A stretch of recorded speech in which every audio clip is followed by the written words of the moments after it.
Whether you need to kill him for Jaeger or you're simply just trying to have a good time on reserve and then this muscular man walks in and ruins your day, Gluhar can be one of the hardest scav bosses in Escape from Tarkov. Armed with an Ash 12 and an M1A, this guy can be a very scary and formidable force. So today we're going to be talking about how to kill Gluhar and more importantly, how to survive up against him and his crew.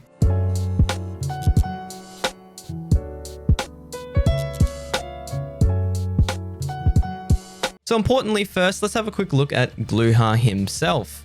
First thing you should know about Gluhar is that he has a whopping 990 HP, comparative to 435 of a normal PMC. On the left hand side, we have Killer here at 830 and 990 on Gluhar, making him the tankiest boss. He can wear any type of helmet here, but usually level 3 Zisha or sometimes no helmet at all. At night raids, he does have night vision. The next thing about Gluhar is that he can actually wear body armor on top of that crazy HP, sometimes all the way up to Tactec level 5 and working his way down to sometimes no armor absolutely with the Haley strategic chest piece. As we look at what he's actually going to be wearing and shooting, the next thing here is the Ash 12, the iconic Gluhar weapon, which comes suppressed, and he alternates between this or an M1A with a secondary PP19 and usually an APB pistol. Not only is the Ash 12 a scary gun, but it's actually insane amount of damage and what really makes Gluhar unique.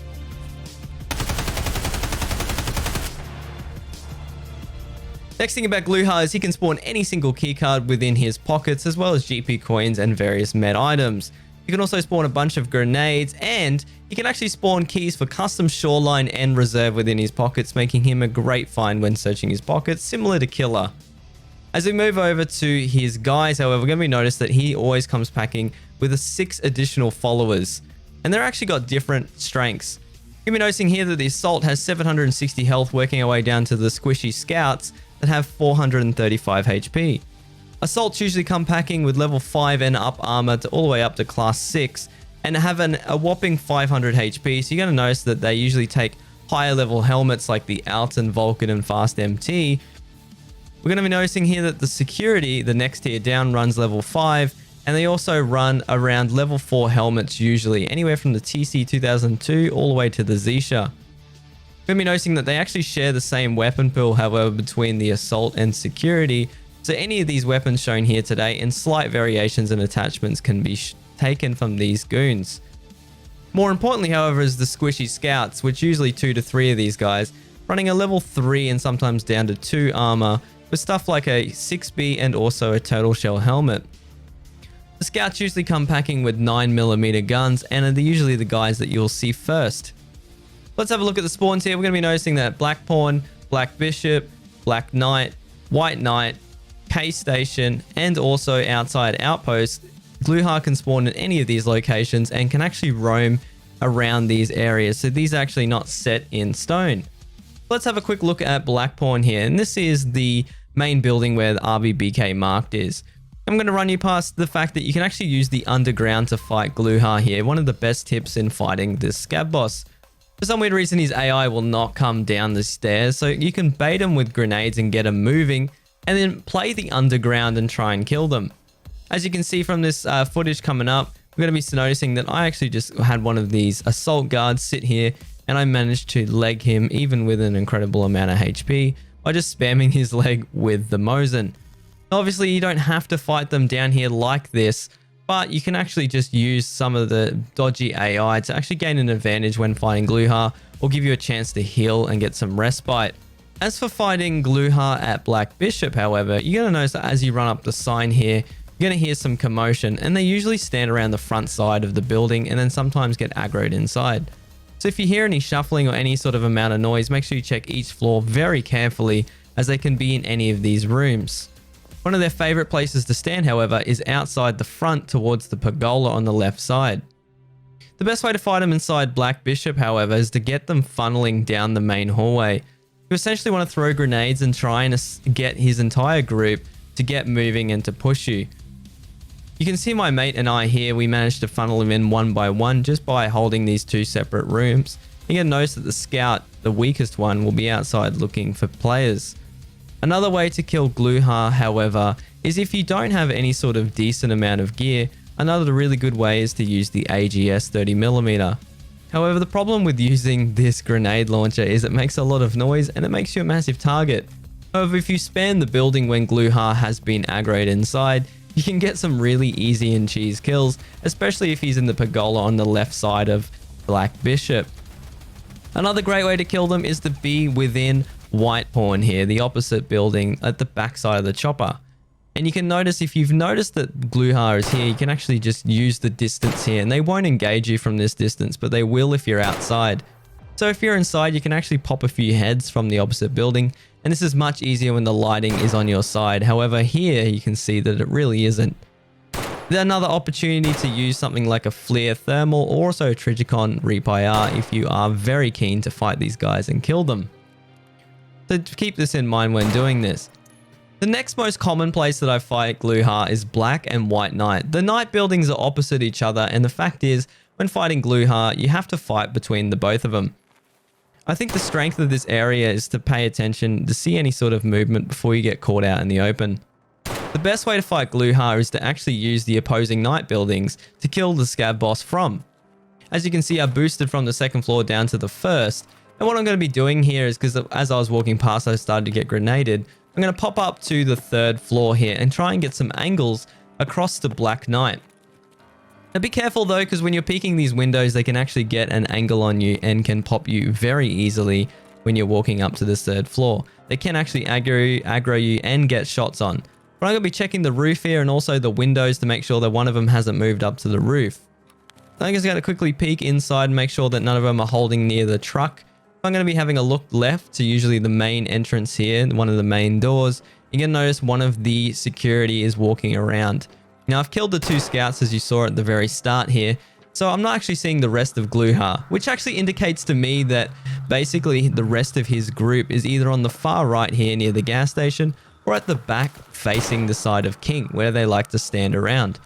So naturally, I'm going to rotate all the way around instead of running across, because if I decide to run across, they might actually be inside and very hidden, and then they'll destroy my day.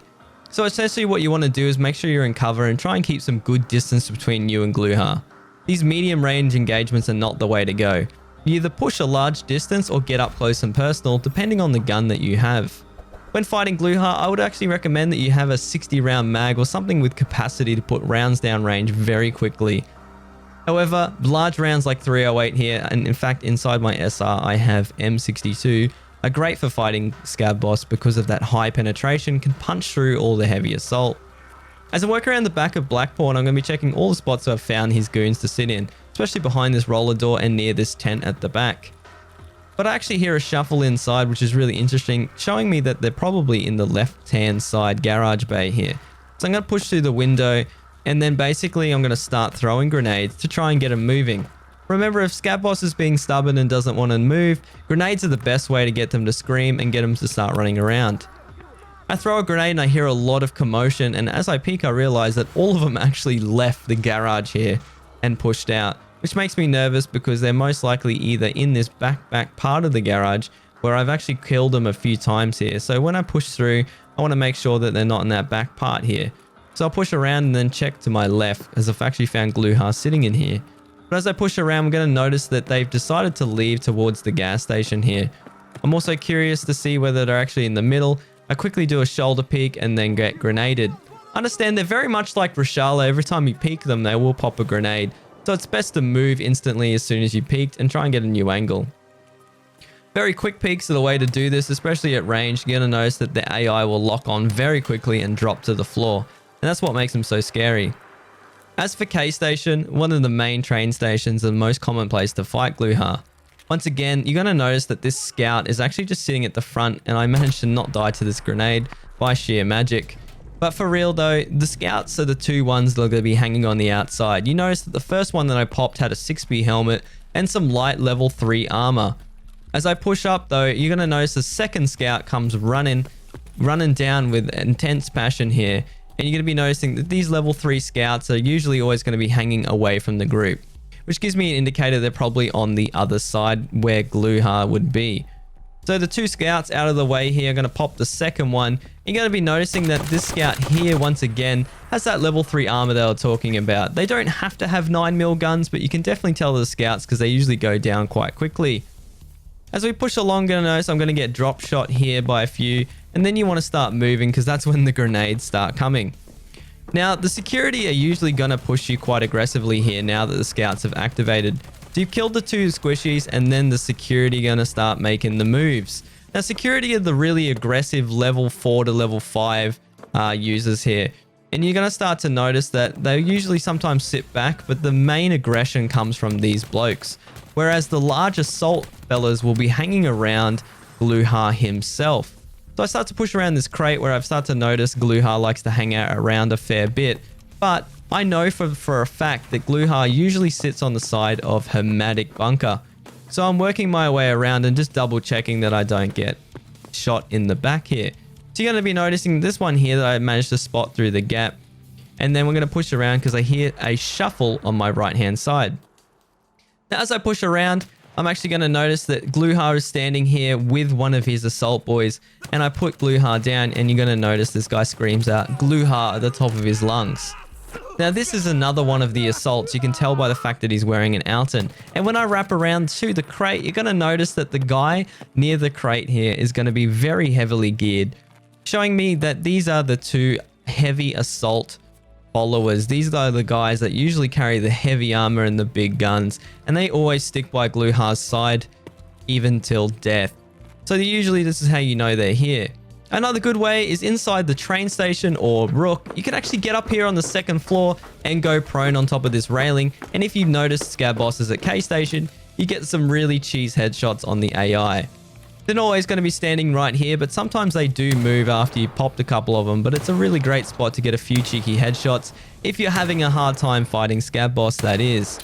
Once again, I didn't kill Gluhar here, and he never really sits at the front. He'd be inside where the crate is, so I'm going to make the push up here carefully. As we move away from K Station down to Hermetic, this is one of the main exfils where the PSP cages are, and one of the worst places to fight Gluhar in my humble opinion. But when you're fighting Gluhar down here, the best thing that you can do is basically bait them into the tunnels that lead to K-Hole, or on the other side that go up towards the outpost. You basically want to bait them into these hallways where you can really get a favorable angle and funnel them. Don't be afraid to push back and let them push you, and just throw a few grenades and see if you can get them moving.